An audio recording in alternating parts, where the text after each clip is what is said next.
Hi, everybody. Lynn West here from West Rider Communications, and I have a question for you.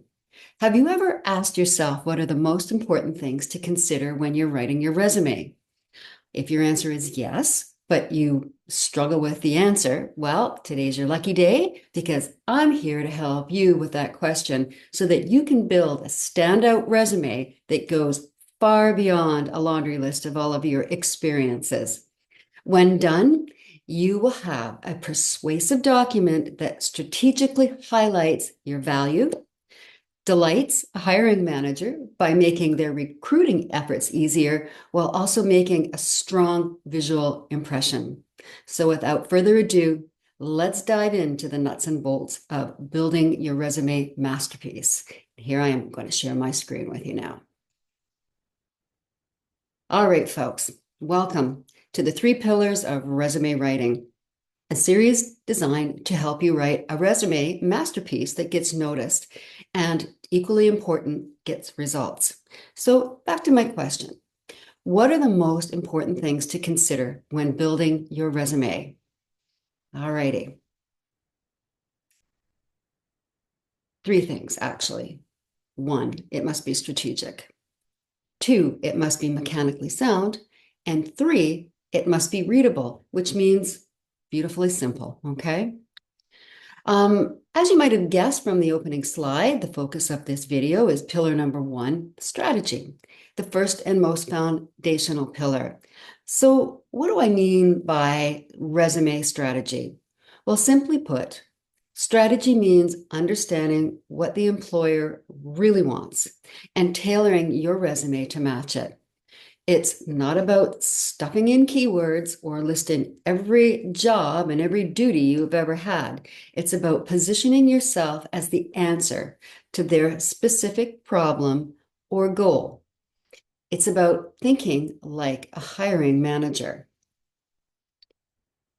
When we talk about job strategy, we're also talking about buying motivators, the real reason that the role exists. And yes, you heard me right, buying motivators.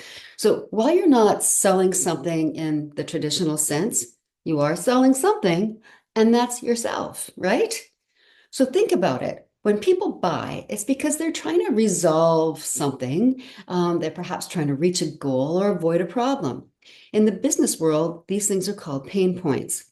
So, same thing exists when a recruiter is looking for an employee. So, let's take a look at the four buying motivators. Let's read the slide.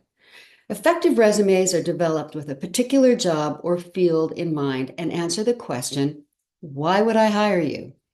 Hiring motivators resolve one of four pain points. One, how do we make money? That's revenue generation. Number two, how do we save money? Cost reduction, right?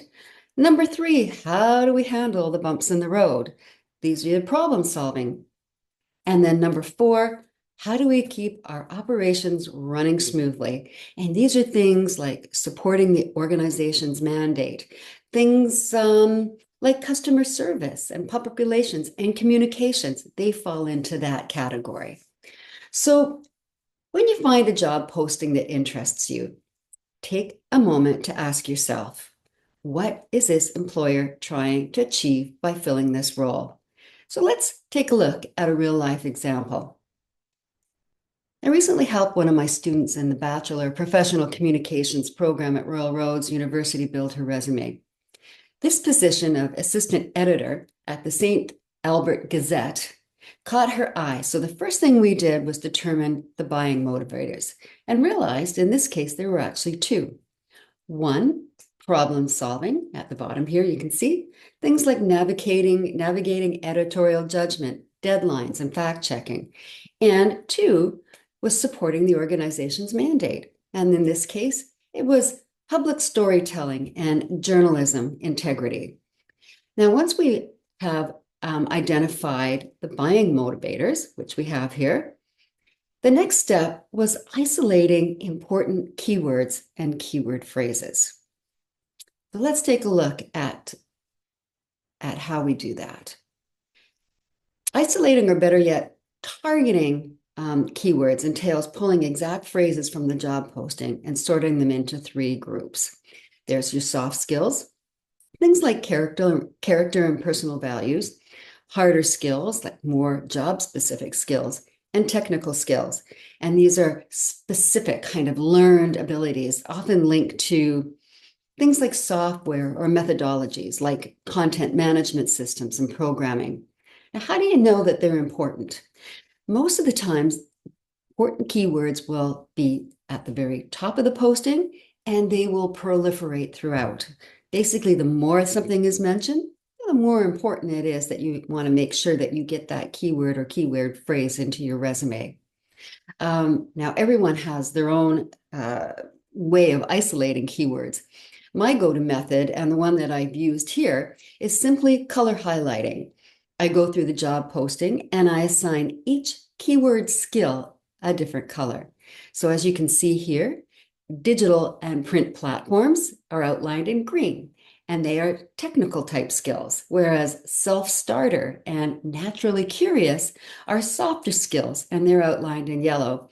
And then the skills outlined in blue, like generating story ideas, are harder ones that are more typical to this type of work. All right. Once we go through this, the next thing is organizing the keywords into a chart, a checklist, something like this. Now, by doing this, she and I ensured that the right language got into her resume. This job posting was relatively compact, but many aren't. So by recording where the keywords appeared in the job posting allowed us to go back and track exactly where the phrases were located, which, trust me, can be a gargantuan time saver. Now, these two processes, highlighting keywords and organizing them into a chart, are really quite simple, but very powerful. So those are your first steps. So where do you go from here? At this point, we've identified what's written, the black and white. So now it's time to look at what is meant, the messages, between the lines, the unsaid, the implied, right? And this is where a persona statement comes in. So what is a persona statement? A persona statement describes the ideal candidate, not in a generic way, but as a fully realized person. It's like a buyer persona in marketing. We're figuring out who this organization actually wants based on the tone, priorities, and unspoken expectations in the job posting. Now, when you're about to begin writing a persona, here are the things that you need to consider. Character traits, between the lines, like, for example, persistence, resilience, bravery, right? Work style, are they independent, team-driven? Do they thrive under pressure? The tone of the posting, is it casual, intense, corporate? That tells you something about fit. And the challenges that this person is going to have to face, like, deadlines, pushback, fast news cycles. So let's take this one step further and go back to the job posting. Look at the very first sentence. Can you see in that sentence what's written between the lines? Because boy, does that say a lot about the person that the St. Albert Gazette wants for this role. The phrase, "Are you a naturally curious self-starter who loves getting to the bottom of a story?" isn't just about curiosity. It's about persistence. It's about fearlessness and a willingness to challenge authority or dig deeper when an easy answer doesn't satisfy.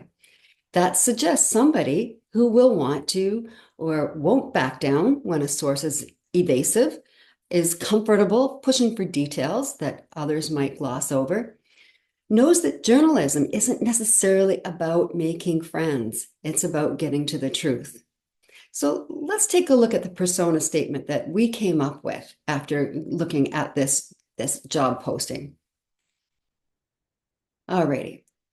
A resilient and curious assistant editor reporter. This person thrives under pressure and isn't afraid to dig deeper when others would settle.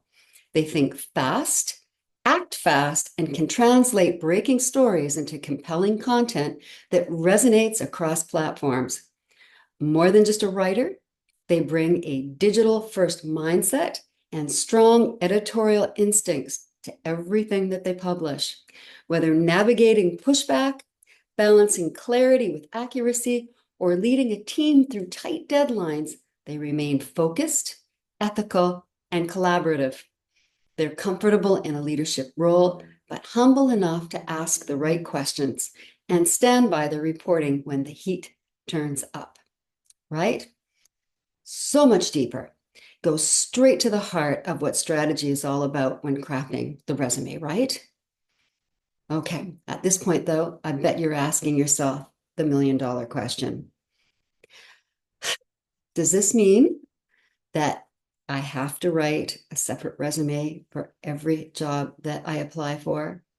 Well, the short answer is yes, but, okay? It doesn't mean starting from scratch every single time.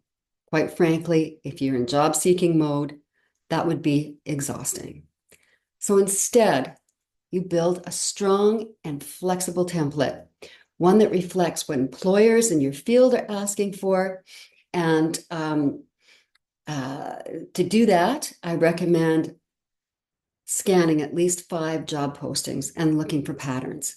So what shows up again and again? For example, is it strategic writing or digital content or stakeholder engagement, that kind of thing? And then you begin recording these things and matching your skills and qualifications to them. Now, this is where a chart like this comes in handy. On the left, you list the most common competencies across the jobs that you've reviewed. And as I said earlier, on the right side, you match those with your own qualifications and experiences. And then from these, you form the backbone of your resume. It's tailored to the field and not just one job. And when a specific opportunity comes up, all you have to do is tweak your summary and a few of the bullets so that it matches more closely. So, folks, you're not starting over, right? You're actually starting smarter. Okay. That's the first of the 3 pillars, the strategy element.